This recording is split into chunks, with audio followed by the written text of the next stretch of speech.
we came into this game not knowing what to expect. I was happy to at least pleased to see what we saw offensively, but defensively, both sides, you don't really no idea what to expect now when they both bring in new big time defensive coordinators. And I think now it's time to ask Trip, after just one game, but a really strong showing, is USC's defense for the first time in a long time actually fixed? I think it would be an overreaction, right? That's the biggest thing we're going to talk about here on the pod today. How many items can we overreact to in 1 week? However, college football is a little bit different than the National Football League because it is only a 12-game schedule. So there is more weight put into each and every game. And because of a 12-team playoff now, you at least have a little margin for error that you didn't have in the past. Is that defense fixed? No. Is that defense improved?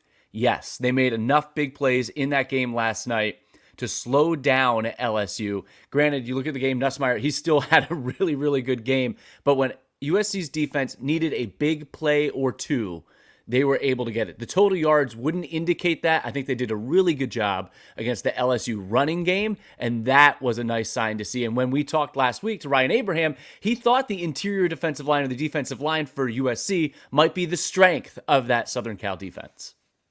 And you're right. And, that was kind of the big, I think, storyline, at least that I was watching. I know Ryan also himself, like you said, just pointed out in terms of the run defense, because you had Will Campbell, standout All-American tackle for LSU, saying all week, we are going to run the ball. We don't care if they know. We're basically going to line up, bully them, beat them to a pulp. And even if they know what's coming, we are still just going to maul them. And you look at the stats, the box score itself doesn't seem as strong as you may have indicated, or it would indicate watching the game. LSU as a team ran the entire game 117 yards. You did have Emory running for a big 40-yard run. One run, if you take that out here and look at just the rest of the game, USC on 25 carries held LSU to just 78 yards. That's 3.1 yards per carry. So you look at the entire body of work. Sure, they let one big run go, but otherwise, they were pretty stout. They met the physical test, and I would say absolutely passed it here, Trip. Reese Davis and Kirk Herbstreit talked about it the entire game, and we talked about it last week on the podcast.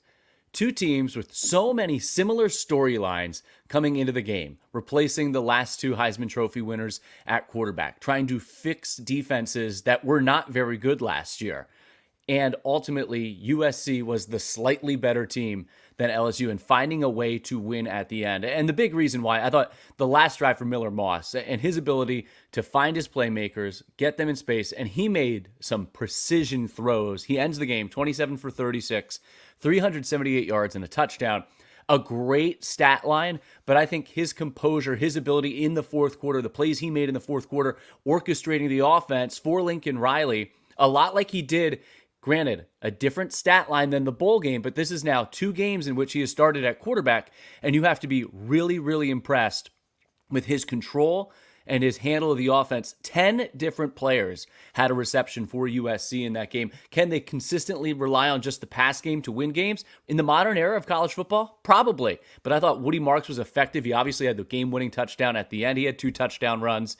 Really impressed. 450 yards of total offense. It was never the offense that was a question for USC. You knew you were going to get a good quarterback play. You knew you were going to get good quarterback play, and you were going to have an offense that could put up points. They did last year. That's just the hallmark of a Lincoln Riley team. If the defense can continue to make strides over the course of the season, I'm not going far enough to say USC is a contender to win the Big Ten, but they certainly looked like at least a college football playoff contender last night. We have overreaction or proper reactions coming up a little bit later on in the pod. One of those we'll get into USC's Big Ten title chances if that changes after week number 1. But to your point, the offense was never a question mark, right?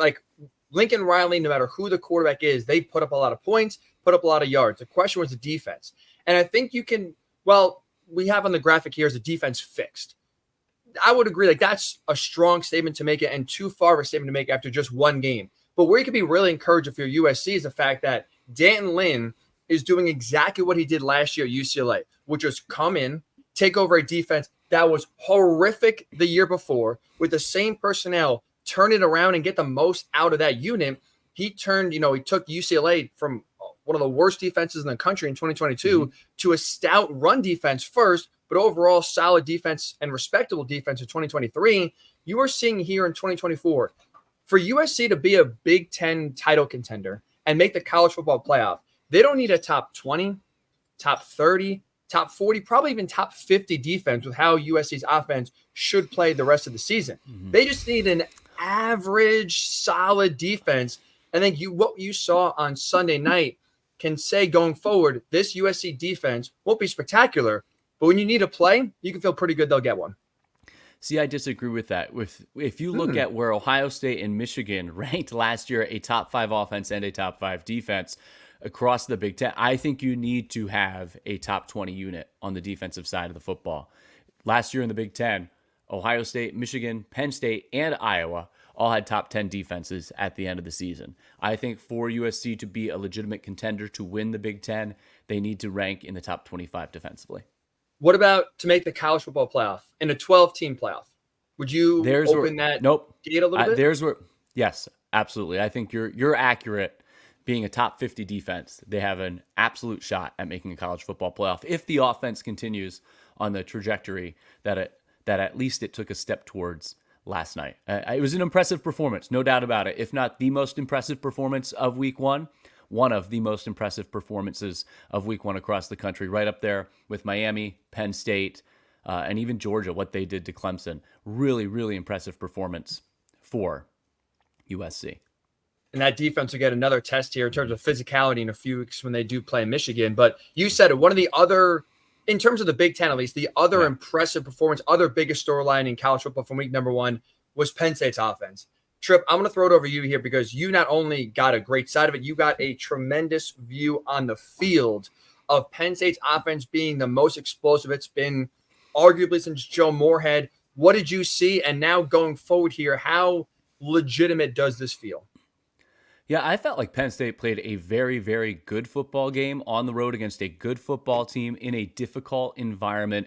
Going into that game, it was West Virginia's Super Bowl. They put all their eggs in that basket to try to not only make a statement on the national scene for the 2024 season, but I think propel their program forward. So the question for them is, where do you go from here where you had all this offseason hype and you go into that game and Penn State went in there and quieted the crowd? A big part of that was the defensive play, but the offense certainly seeing the explosive plays and the ability to get the ball into the hands of their playmakers.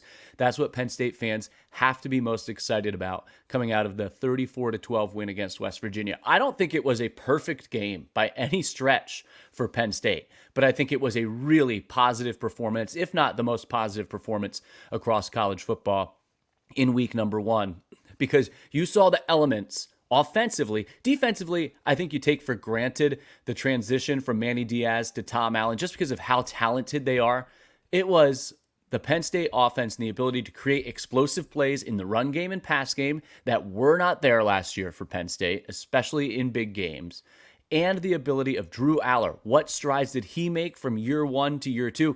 I think there were stretches of the game where Drew got into a rhythm and threw the football incredibly well, but I still think he could be better than he was on Saturday at West Virginia. But the throw he made, there was a couple of throws he made that really stood out to me. And then, as the game went on, he started to use his legs, climbing the pocket, using his legs to get first downs. He is an athletic quarterback with that big frame. Obviously, everyone saw the stiff arm that he had on Josiah Trotter. But the throws that he made that were most impressive to me was the out route to Harrison Wallace. It was about a 15-yard out route to the West Virginia sideline. There was a defensive back right on his hip, and he threaded it in there to him.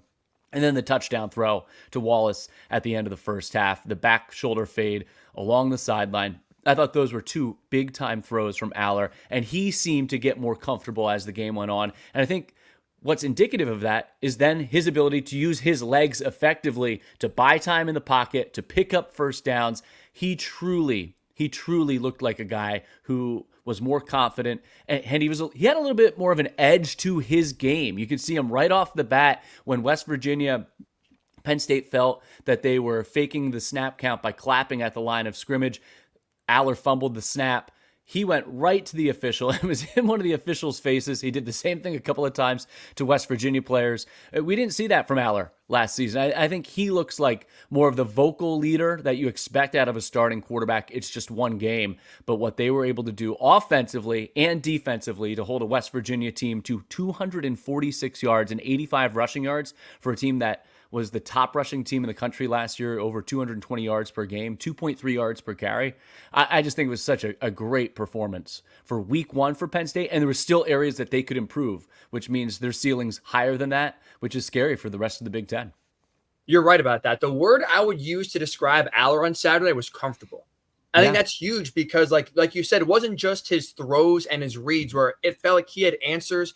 And it was a shaky first quarter, so let's say the last 3 quarters of play, it felt like he had an answer to every single thing the defense did, whether that, and sometimes that just meant throwing the ball away, rolling out, taking, what the defense gives him and running 5 yards, even if it's not for a first down. It felt like he had an answer for almost anything and everything West Virginia tried to throw his way, which we could not say was the case for almost the entire year last year. Like, it felt like he was one of those one read, I don't really know where to go from here, hold on to the ball so long. Do I run? Do I scramble? Do I keep it alive?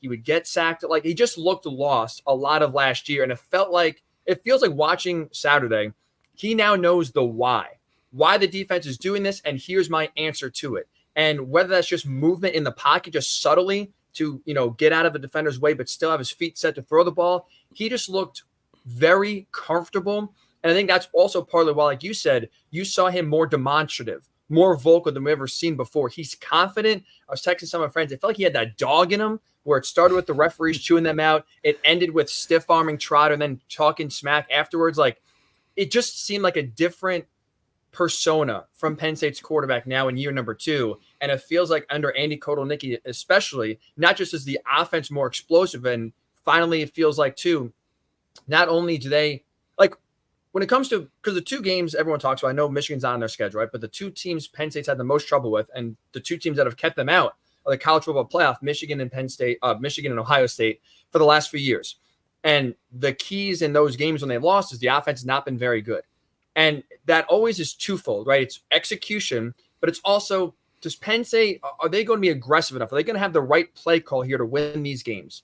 And though it was always a two-folded question going into that game, now it feels like after one game, you can throw away the play calling questions. Like, I think Penn State has the offensive system in place to beat any team in the country. Now the only question for them is execution. Can they actually execute the plays on the big stage? We've never had just the execution question for Penn State, really, since Joe Moorhead was there in 2016, 2017. That was the last time you saw an explosive, confident, consistent offense, not only against the Marylands and the UMasses of the world, but also against Ohio States and Michigans.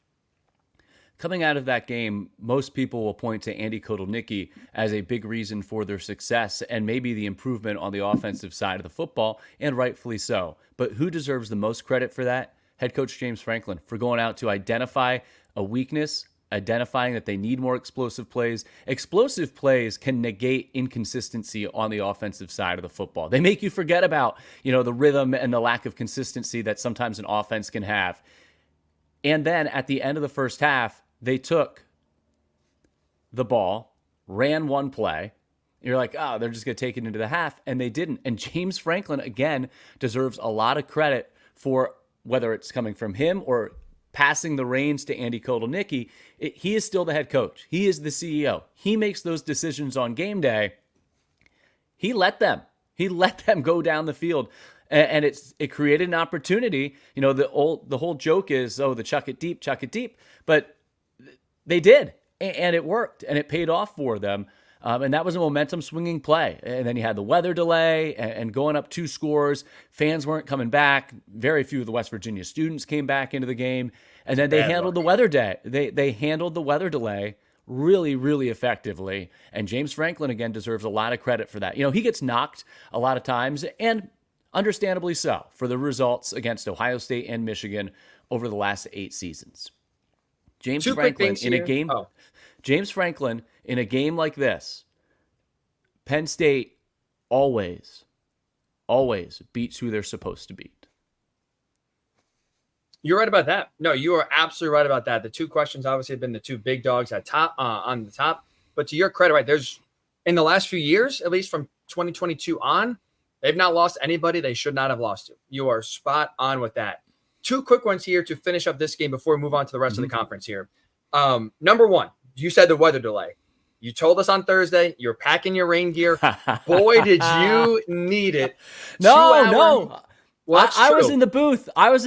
Once the storm rolled through, I stayed dry. It was okay. It wasn't that what bad. the hell did you do for 2 hours and 17 minutes?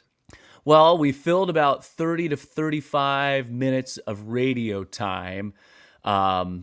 We re-aired the pregame show, re-aired the tailgate show. So that took up a little airtime. I had a snack. I went up and, I didn't have breakfast. I drove down on Saturday morning, so I didn't have breakfast. So I had kind of chicken parm for breakfast. I'm like, yeah, I'm not really feeling this. But then chicken parm the second time around was pretty good. I just stayed on my feet and eventually went down and tried to get some reports. What's the team doing? How are they staying loose? What are they eating? Are they allowed on their phones? What's James Franklin's message going to be? And then I peered down the hallway. Here's me like, I got to get the latest information. And Gus was just out in the hallway taking a nap, which I thought was so funny and so cool. Yeah, my guy was out taking a nap. It was, hey, what do you do? He probably had a flight he missed. I talked to Jenny Taft on the sideline from Fox. She's like, yeah, so much for me moving that flight up, trying to get on the earlier flight. But yeah, you just do anything you can to kill time.